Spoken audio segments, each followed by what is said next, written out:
আসসালামু আলাইকুম everyone, welcome back to my channel. কেমন আছেন সবাই? আমি আফরিন চলে আসলাম আপনাদের মাঝে নতুন আরেকটা ভিডিও নিয়ে।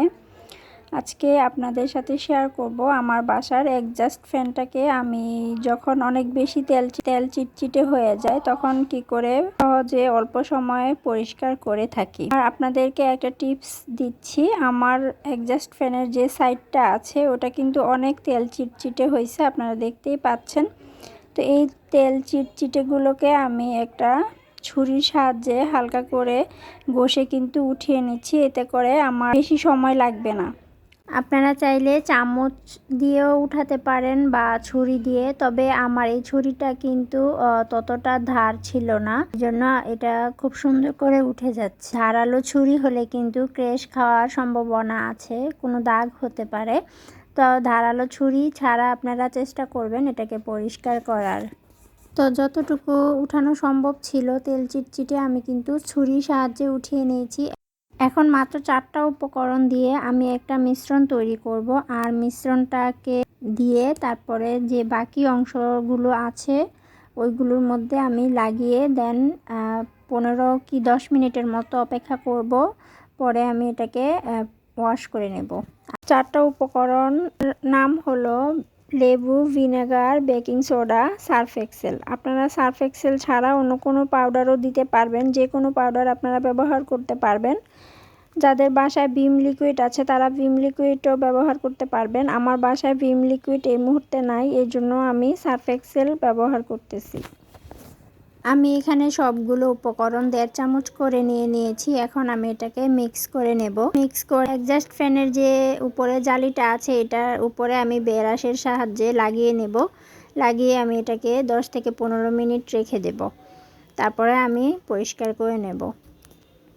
আমি ভিডিও তৈরি করব, এর জন্য কিন্তু আমার এক্সস্ট ফ্যানটাকে একটু সময় নিয়ে ধুইতেছি, কারণ একটু বেশি ময়লা হলে আসলে ভিডিও বানাতে সুবিধা হয়, বোঝা যায় পার্থক্যটা যে কতটা পরিষ্কার হয়েছে। তো কথা বলতে বলতে কিন্তু 20 মিনিট পরে আমি এটাকে ক্লিন করে নিচ্ছি, আর 20 মিনিটে কিন্তু অনেকটাই পরিষ্কার হয়ে গেছে।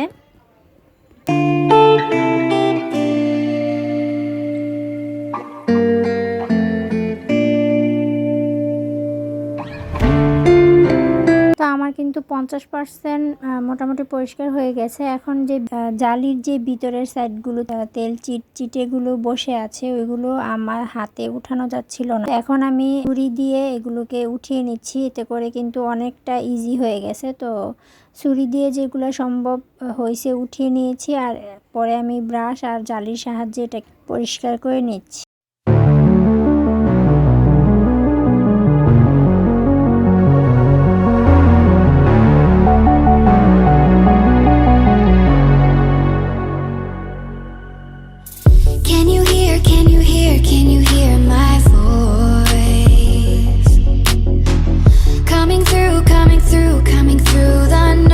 পাখার মাঝখানের সাইডটাও কিন্তু আমার ক্লিনিং করা হয়ে গেছে। পাখাটার মধ্যে মিশ্রণটা তৈরি করেছিলাম, ওই মিশ্রণটাকে লাগিয়ে রেখেছিলাম। এখন আমি পাখাটাকে ক্লিনিং করব, তার আগে আমি ছুরির সাহায্যে যে ময়লাগুলো নরম হয়ে আছে ওইগুলোকে উঠিয়ে নিচ্ছি, এতে করে আমার কিন্তু সময় খুবই কম আছে। আর আমি যদি জালি দিয়ে মাজতে যাইতাম তাহলে আমার এখানে অনেক সময় লাগতো, আর ছুরি দিয়ে কিন্তু আমি খুব সহজে এগুলোকে উঠিয়ে নিচ্ছি। আপনারা এই আইডিয়াটা করে দেখতে পারেন, সময় কিন্তু অনেক অংশে কম লাগবে। তবে ধারালো ছুরি দিয়ে করতে যাবেন না, এতে কিন্তু অনেকটা রিস্ক আছে, হাতে লাগলে কেটে যেতে পারে। আমার ছুরির একদমই ধার ছিল না।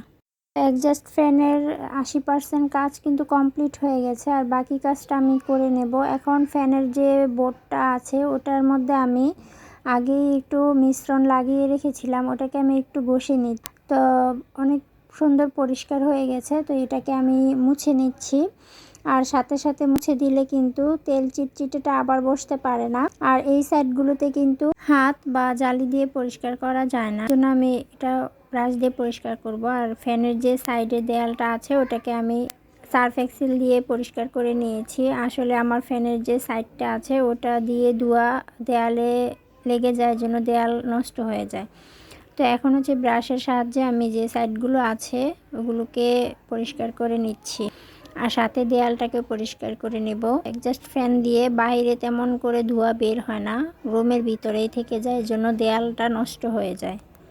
আলহামদুলিল্লাহ আমার কিন্তু পুরো কাজ কমপ্লিট হয়ে গেছে। আপনারা দেখতে পাচ্ছেন আমি কিন্তু ফ্যানটাকে অনেক সুন্দর করে পরিষ্কার করে নিয়েছি, সাইডগুলোকেও আমি পরিষ্কার করে। আর এগুলো কিন্তু ময়লা না, এগুলো হচ্ছে দাগ হয়ে গেছে, দাগটা কোনোভাবেই উঠতেছিল না নিয়েছি। তো এখন আমি এগুলোকে শুকিয়ে নিয়েছি অনেকক্ষণ, প্রায় 2 ঘন্টার মতো শুকিয়েছি। এখন জাস্ট লাগিয়ে নেব। আর ভিউয়ার্স, আমার ভিডিও যদি আপনাদের কাছে ভালো লেগে থাকে তাহলে আপনারা সবাই আমার চ্যানেলটাকে সাবস্ক্রাইব করবেন, ভিডিওতে একটা লাইক করবেন। আপনাদের লাইক, আপনাদের কমেন্ট আমাকে নতুন নতুন ভিডিও বানাতে অনুপ্রেরণা যোগায়। তো আজকের মতো এই পর্যন্তই, সবাই দেখতে থাকুন ভিডিওটি। আমি বিদায় নিয়ে নিচ্ছি। আসসালামু আলাইকুম, দেখা হবে পরবর্তী কোনো ভিডিওতে। Bye bye. Can you hear, can you hear my voice coming through?